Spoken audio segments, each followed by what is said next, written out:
रस्ते डांबरी होणार आहेत, मला खात्री आहे.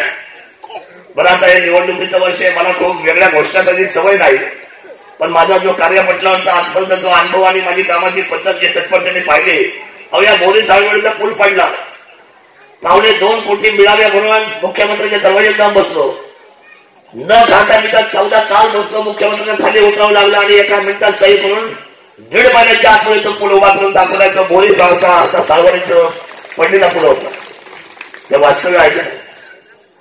बरं, आता रस्ते कसे, बेल्ल्यापासून तर थेट बेल्ला ते जामोद फाटा ते थेट 14 नंबर ते कारखाना फाटा, येडगाव कारखाना फाटा थेट जुन्नर. आणि आता मुख्यमंत्री सरकार रस्त्यामधून होते येडगाव पासून तर थेट नारायणगाव, सगळे रस्ते बघा आता मांजरवाडीवर आहे. तुम्ही आता थोडे दिवस, आता जानेवारी, फेब्रुवारी, मार्च, एप्रिल, मे ला मात्र तुम्हाला मला भेटावं लागेल आणि सांगावं लागेल की दादा आमच्या डोळ्याची पारणं फुटली आणि जुन्नर तालुका आता हा नवनिर्वाचित असलेला, व्यवस्थेचा संपूर्ण असलेला हा तालुक्याचा नवनिर्माण झाला हे तुम्हाला म्हणावंच लागेल, कारण त्या तालुक्याची असलेली भूमिका आता बदलणार आहे. खूप आनंद आहे, आपण सर्वांनी एकजूट व्हा, चांगली काम करूया. ज्यावेळेला आमच्या शकुंतला गाडगेबाई जेव्हा सरपंच होत्या, मला वाटतं शांतारामजी तुम्ही उपसरपंच होते काय मला आठवत नाही आता, पण मी ज्या वेळेला पहिला आमदार झालो तेव्हा पहिला माझ्या आमदारकीचा पहिला फंड त्यांच्या शब्दावर 5 लाख रुपयाचा मोफत बांगला टाकला हे त्यांना माहित आहे. त्याच वेळेला माझं पहिलं काम मी त्याला देऊन टाकलं. असं काय आपल्याकडे भेदाभेद काय नाही, आपण एक जीवाची माणसं आहोत. कशाचा गॅप ठेवतो तुम्ही, गॅप ठेवत नका जाऊ तुम्ही. आमच्याकडे डायरेक्ट आहे, मध्यस्थीच कोण नाही, ते बांगल्यावर चालायचं.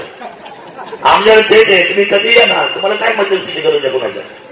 शांताराम गाडगे म्हणजे थेट नंबर आहे माझ्या मोबाईल मध्ये, संकेत पुढे थेट आहे, अशोक पुढे थेट, नमाजी गाडगे थेट, हरिभाऊ भोर थेट, मुरलीधर गुंजाळ थेट, सुनील गुंजाळ थेट, सगळे कांदळे सांगेल हो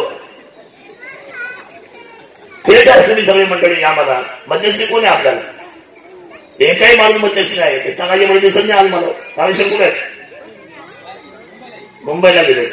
म्हणजे ही सगळी मंडळी आहोत तुम्ही, आम्ही एकमेकांची माणसं.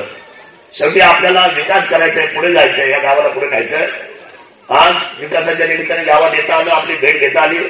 प्रजासत्ताक दिन आज चढाई होतोय. घटनेच्या द्वारे आपल्याला जो काही सगळं अधिकार मिळाला, स्वातंत्र्य मिळालं, विधी विधेयक असलेले न्याय व्यवस्था मिळाली, त्या न्याय व्यवस्थेमधून तुमची आमची लोकशाही आज आनंदाने नांदते. थोड्याफार पद्धतीमध्ये बऱ्याचशा गोष्टी आजही इन्फ्रास्ट्रक्चरच्या डेव्हलपमेंटच्या बाकी आहेत, पण त्या पुढच्या कालखंडामध्ये पूर्णत्वास जातील. आणि माझ्या नजरेतून तालुका काही बाजूला पडणार नाही. मला खात्री आहे की उद्याच्या काही कालखंडामध्ये हा तालुका पटलावर येणार आहे. खूप पुसटच्या पद्धतीने जुन्नर होता. आपल्या कार्यकालामध्ये या जुन्नर तालुक्याला स्पेशल टुरिझम झोन म्हणजे महाराष्ट्र राज्याचा जर टुरिझम झोन म्हणजे पर्यटन जर तालुका कुठला जर घोषित झाला असेल तर तो केवळ जुन्नर तालुका झाला. हे आपल्या कार्यकालामध्ये अधोरेखित झालं. दुसरी महत्वाची गोष्ट की शिवनेर महोत्सव झाला. यशवंतराव चव्हाण साहेब 1 मे 1960 नंतर जे शिवनेर महोत्सवाचं जे सगळ्यात मोठं पडगम वाजलं गेलं ते आता आपल्या कार्यकालामध्ये 3 दिवसांचा शिवनेर महोत्सव आपण साजरा केला. आणि अष्टविनायकाचा एवढा मोठा रस्ता आला. 230 कोटीचा 71 किलोमीटरचा एकच रस्ता आणि महाराष्ट्राच्या पटलावर 230 कोटीचा एक रस्ता आणणारा मी या राज्याचा पहिला आमदार आहे. हे सुद्धा मला आपल्याला अतिशय प्रामाणिकपणे सांगितलं पाहिजे. आता याच्यापेक्षा अजून काय व्यापार तयार करायचे. ब्रिज आले, पुलं आली, सगळे कामं होत आहेत. निश्चितपणे आपण पुढे जाणार आहोत. मुख्यमंत्री सडकचे एवढे रस्ते आता मंजूर झालेत की जवळजवळ 130 कोटी रुपये केवळ मुख्यमंत्री सडकचे. दरडी 2-2, 5-5 किलोमीटरचे रस्ते हे आमचे ओतूरच्या ठाकरेवाडीचे रस्ते आपण केले दर्जेला बरोबर. त्यानंतर तुमच्या इथे आता फाफळेश्वरचे रस्ते होणार आहे, चैतन्यभूमीचे रस्ते होणार आहे. आमच्या विनोबा मंदिरचा तो वडगावचा रस्ता होतोय. म्हणजे हे सगळे रस्ते वेगवेगळ्या पद्धतीचे प्रत्येक ठिकाणी न्याय देत असताना मुख्यमंत्री सडकमध्ये 36 रस्ते आपण नव्याने निर्माण केलेले आहेत. हा तालुका विकासाच्या दृष्टीने पुढे चाललाय. कांदळी पुढे घेण्यासाठी आम्ही सगळे या ठिकाणी कटिबद्ध आहेत. शेवटी पिंपळवंडीचं हे संरक्षण आहे. पिंपळवंडीचं संरक्षण म्हणजे काय तर येडगाव, कांदळी, वडगाव, आळे, वडगाव आनंद, पिंपरी पेंडाल, मोरे, उमरज 1, उमरज 2 हा सगळा बेल्ट हा म्हणजे दुबई आहे. 100% यांना व्यवस्थित करणं ही तालुक्याची आमदारकीमध्ये जबाबदारी आमची आहे. कारण शेवटी ते उठल्याशिवाय लोकांपर्यंत जाणार नाही. आणि या सगळ्या गोष्टी आपण निश्चितपणे योग्य दिशेने घेऊन जाणार आहे. काही कामं जिल्हा परिषद करते, काही कामं पंचायत समितीला फंड नसतो, पण जिल्हा परिषदला काही करतील फंड, शरदराव काही कामं करतील. मोठा मोठा माझा आहे खासदाराकडे करताना पैसा हा नसतो. खासदार हे फक्त आपलं नमस्कार मी त्याच्यावर टीका नाही, पण वस्तू सांगतो उद्या मी जरी भविष्यात खासदार झालो तर मला नमस्कार. कारण खासदारांना पैशाचा बिलकुल सुद्धा अधिकार फार कमी असतो, त्यांच्याकडे फंड फार कमी असतात. ते सुद्धा ज्यावेळी भाषणात सांगतात की मला पैसा माझ्याकडे फार कमी होतो, 6 तालुक्याच्या मानाने एवढा पैसा पुरवायचा जमत नाही. पण सगळ्यात जर हेडिंग आणि सगळ्यात सेंट्रल पोझिशन जर कुठली सगळ्यात जास्त जर कमांडिंग पोझिशन कुठली असेल तर या लोकशाहीमध्ये सगळ्यात महत्वाचं पद म्हणजे आमदारकी आहे. आणि ती आमदारकी तुमच्या दरवाजामध्ये तुमच्या सेवेसाठी सज्ज आहे. मी आपला आणि तुम्ही माझ्या आहे, निश्चितपणे त्याच्यामध्ये दुरावा नाही. आपण सगळे एकत्रपणे चांगलं काम करूया. कांदळी गावाला पुढे घेऊन जाऊया, वडगावला पुढे घेऊन जाऊया. शेजारच्या सगळ्या गावांचा आजूबाजूचा विकास होणं अपेक्षित आहे. 130 कोटी रुपयाचे रस्ते या तालुक्यामध्ये पुढच्या महिन्यापासून चालू होत आहेत. त्या आपल्या भागामध्ये त्यातले 4 रस्ते आहेत हे सुद्धा मला आपल्या सर्वांना सांगितले पाहिजे, ही माझी भूमिका. आताशी मी पहिला रस्ता तुम्हाला पास आउट झालाय, याची रक्कम 1,75,00,000 रुपये. एक रस्ता 2.25 कोटीचा कधी कोणी ऐकलंच नाही हो, कधी ऐकलं नाही. 100% तुम्ही एक रस्ता 2.25 कोटीचा आशीर्वाद तुम्ही. त्यामुळे विकासाची काल जरा आपण समजत नाही. राजकारण हे 5-5 वर्षांनी येतील आणि जातील, परंतु विकासामध्ये जर गाव वंचित राहिलं. एक तर मला खूप विशेष वाटलं, कांदळीवर जी मोहर होती, कांदळीवर जो शिक्का होता, कांदळीवर मला कुठे रस्ता दिसला नाही. कुठे रस्ता तुम्हाला दिसला? कुठे एक डांबर, पण रस्ते गेले कुठे? विकास कामं झाले पण 14 नंबरचा रस्ता गेला कुठे? ओझरचा रस्ता कुठे आहे? त्या आता जांबूतचा रस्ता तुमचा कोणी केला? अजितराव कोणी केला? मला हे कळत नाही. पण तुम्ही रस्ते केले मग गेले कुठे? या 14 गावाची काय परिस्थिती? दिलीपराव ज्यावेळेला त्यांच्या हातामध्ये ज्यावेळेला ही सत्ता होती त्यावेळेची गोष्ट वेगळी होती. दिलीपराव बाजूला गेले आणि 15 वर्षात काय परिस्थिती झाली 14 गावांची?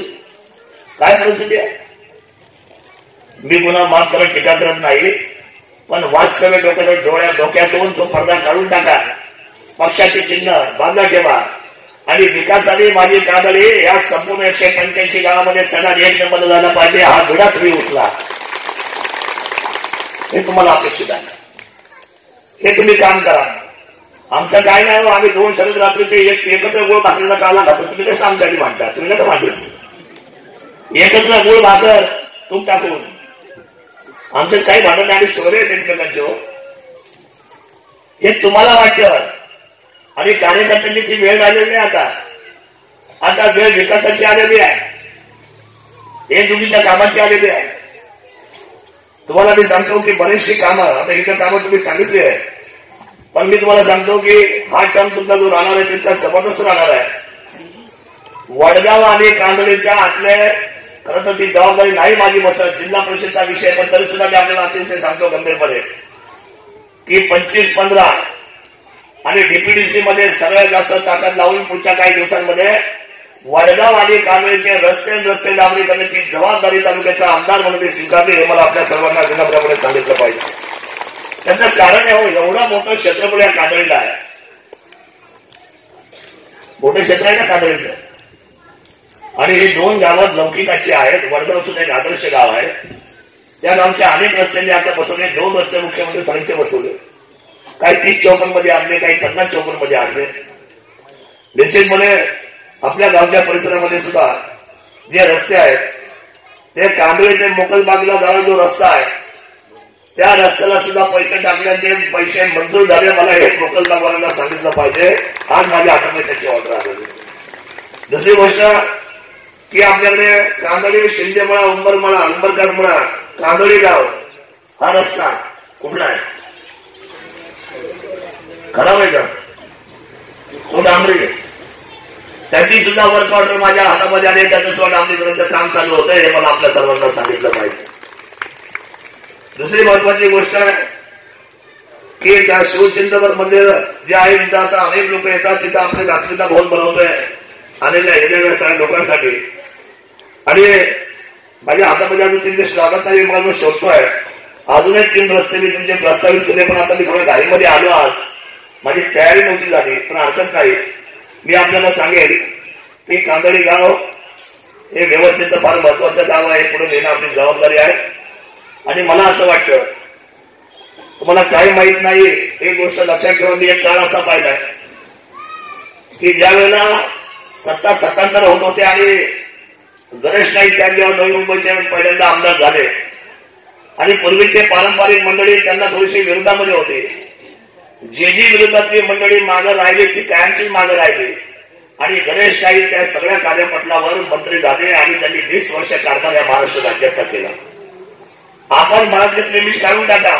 उद्याचा दिवस मला माहित नाही, प्रजासत्ताक दिनाने आपल्याला गंभीरपणे सांगतो, उद्याच्या महाराष्ट्राच्या पटलावर केंद्रीय शिवसेना मंत्रिपदाच्या दिशेने वाटचाल करते आहे आणि ती करणार आहे हे तुम्हाला सांगतो. मंत्री झालं तुम्ही काय, त्याचं कारण सांगतो. मी फार धडपड्या आमदार आहे आणि मला नाही कळत कुठला पक्ष, मला नाही कळली कळली कुठली जात. मला कळतंय फक्त की या जुन्नर तालुक्याचा विकास आणि या जुन्नर तालुक्याचा विकास करण्यासाठी आपण सर्व मंडळी कटिबद्ध आहात. शेवटी समाजाची असली आज व्यवस्थेची नामांकनाची भूमिका माझ्या खांद्यावर असताना ज्याप्रमाणे आपण वाहवा करतो, दिलीप पाटलांचं काम चांगलं आहे, नाही म्हणतो काय कारण नाही, वाहवा आहेच आहे. ज्या पद्धतीने आम्ही म्हणतो की बारामतीचं काम चांगलं आहे, आम्ही वाहवा करतो, चांगलंच आहे. ज्या पद्धतीने आम्ही म्हणतो की संगमनेरचं काम थोडंचं चांगलं आहे, विखेंचं काम तिकडे शिर्डीचं चांगलं आहे, चांगलंच आहे. पण त्यांना चांगलं म्हणता म्हणता एक दिवस त्यांना सुद्धा आपण या स्पर्धेमध्ये मागे ठेवून जुन्नरचं नाव सुद्धा या सर्वांनी 1 नंबरला घ्यावं आणि जुन्नर तालुका महाराष्ट्राचा 1 नंबरचा तालुका करण्यासाठी आज या प्रजासत्ताक दिनाच्या निमित्ताने मी आपल्या सर्वांसमोर हे अधिष्ठान आणि आपल्या सगळ्यांसमोर हे सगळा संकल्प या ठिकाणी जाहीर करतो.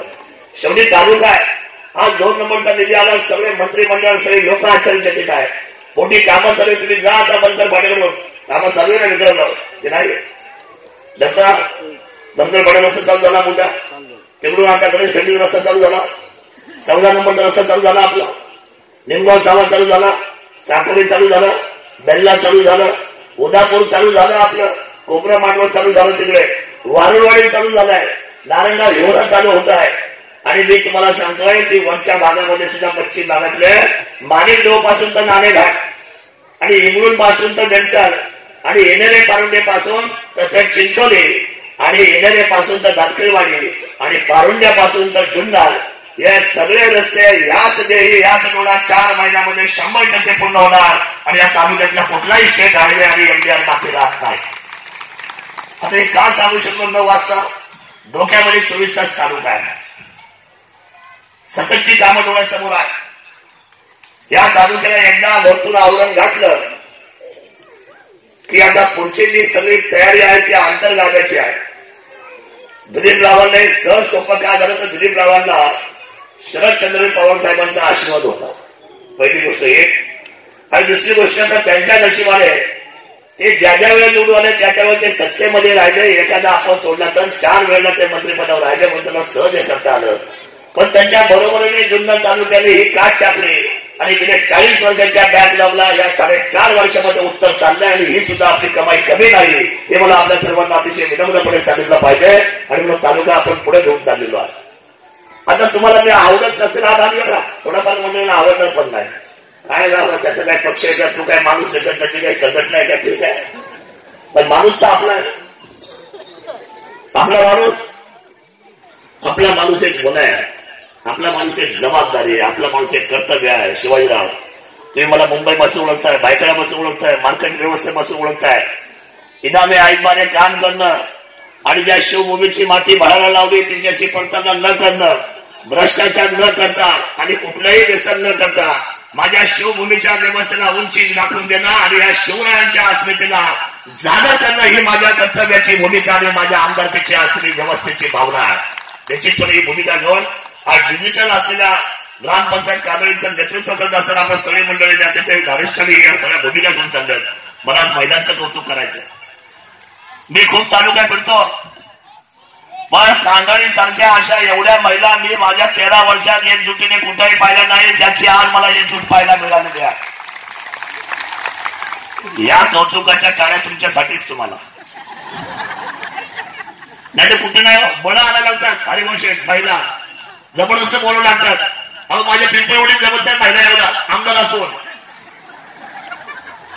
तुम्हाला मानलं पाहिजे. मी उद्या ज्यावेळेला शिवनेरीच्या व्यासपीठावर उद्या एकूण जवळ भाषण करेल ना, मुख्यमंत्र्यांच्या व्यासपीठावर ते ना नारळ फोडायला 230 कोटीचा नारळ फोडतात ते अष्टविनायकाच्या रस्त्याचा, तिथं या डिजिटल ग्रामपंचायतचा विशेष आणि महिलांचा मी सन्मानपूर्वक उद्गार त्या मुख्यमंत्र्यांच्या सभेत घेतल्याशिवाय राहणार नाही. ही भूमिका माझ्या कामाची आहे. किती आनंद वाटतो मला तुम्हाला पाहिल्यानंतर. शिवाय कुठल्या गाडीचं भाडं नाही, स्वतः आल्या. किती आनंद आहे. तुम्ही जागृत झाल्या. जिजाऊच्या लेखी तुम्ही, जिजाऊच्या लेखी तुम्ही, महासावित्रीच्या लेखी तुम्ही. तुमच्याशिवाय नाही चालणार आहात. हा राष्ट्रीय गाडा आहे, हा जगन्नाथाचा रथ आहे. मला खात्री आहे थोडा विश्वास ठेवा माझ्यावर. हे सगळं बदलत आहे. मोठमोठे रस्ते होत आहेत, मोठमोठे पूल होत आहेत. उमरज पासून तर डायरेक्ट थेट आता ओझरचा पूल मंजूर झालाय आणि 11 कोटीचा पुलाचं काम चालू होतं. कोडत ते आंबेगावला जोडणारा पूल चालू आहे. आपण गेले रात्रभर पाहिलं कधी. कोडत पासून तर मांजरवाडी आंबेगाव तालुक्याला जोडणारा वाण हा पूर्ण होत आले. वाणे मळ्याचा पूल आता तयार होतोय.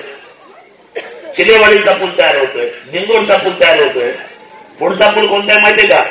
वडगाव पासून तर डायरेक्ट पिंपळवंडी राजकर मळ्याला जो जोडणारा पूल आहे तो आपण पूल तयार करतो. तुम्हाला आम्हाला जवळ यायचंय का तुमची आमची बांधिलकी रक्ताची आहे. हे सगळी कामं पूर्ण तुला सांगतो. आणि सगळी मोठी कामं होत असताना आपले रस्ते होणं गरजेचं आहे.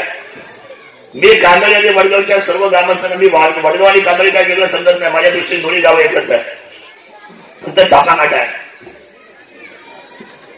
वडगाव म्हटलं कांदळी म्हणावं लागतं आणि कांदळी म्हटलं की वडगाव म्हणावं लागतं. आणि म्हणून ही दोन्ही गावं अंतर्गत आपल्याला पाण्याची अडचण येणार नाही. पाण्यावर माझं फार बारकाईने लक्ष आहे आणि तुम्हाला न बांगल्यावर येता मी दरवर्षी पाणी देतो. कधीही बांगल्यावर बोलवत नाही.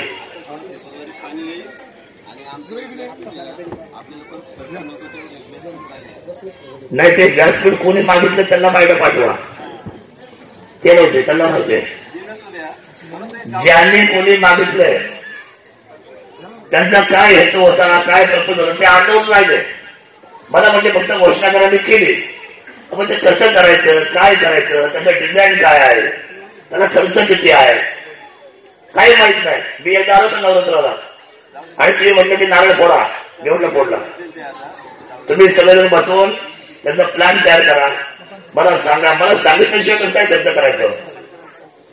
तुम्ही सर्वांनी आतापर्यंत का नाही बसून मला सांगितलं की साहेब आम्हाला असं असं करायचं येते.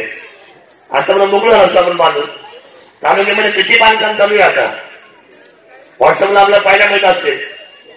आपण सगळ्या मंडळींनी त्याच्यामध्ये पुढाकार घ्या. नक्की आपल्या इथं काय पाहिजे विक्रम शेठ थोडं बघा. मी मागच्या नारळ फोडलेला आहे तुमच्या स्मशानभूमीच्या रस्त्याचा. आता रस्ता चालू झालाय, 2 आहे आणि दुसरा एक पुढचा तुला पाटला देतला. तुला पाटील कुठे बघा. माझं कधी लक्ष आहे गावावर. तुम्हाला असं वाटतं रेकॉर्ड नाही कुठे आमची सुद्धा आली का कुठे आहेत नाही सगळे आहेत बऱ्यापैकी. आता बडे आमचे सोयऱ्याच्या घरी तो बंगला शिवाजीराव तब्येत बरी का त्यांची? बर त्यांना आमचा नमस्कार सांगा. आणि आदर्श ग्राम कांदळीला मनापासून मी स्वीकारलेला आहे. तुमची आणि आमची गाठ रेशीम गाठ आहे. नातेसंबंधाची आहे, रक्ताची आहे, आपुलकीची आहे, जिव्हाळ्याची आहे आणि हकेच्या अंतरावरचा आमदार आहे. काल आज आणि उद्या केव्हाही अर्ध्या रात्रीला तुमच्या प्रत्येक शब्दाला मी हो देणारा माणूस आहे आणि ती माझी जबाबदारी कर्तव्याच्या दिशेने मी घेऊन जातो. अशा पद्धतीचा विश्वास आपल्याला देतो. जय हिंद, जय महाराष्ट्र.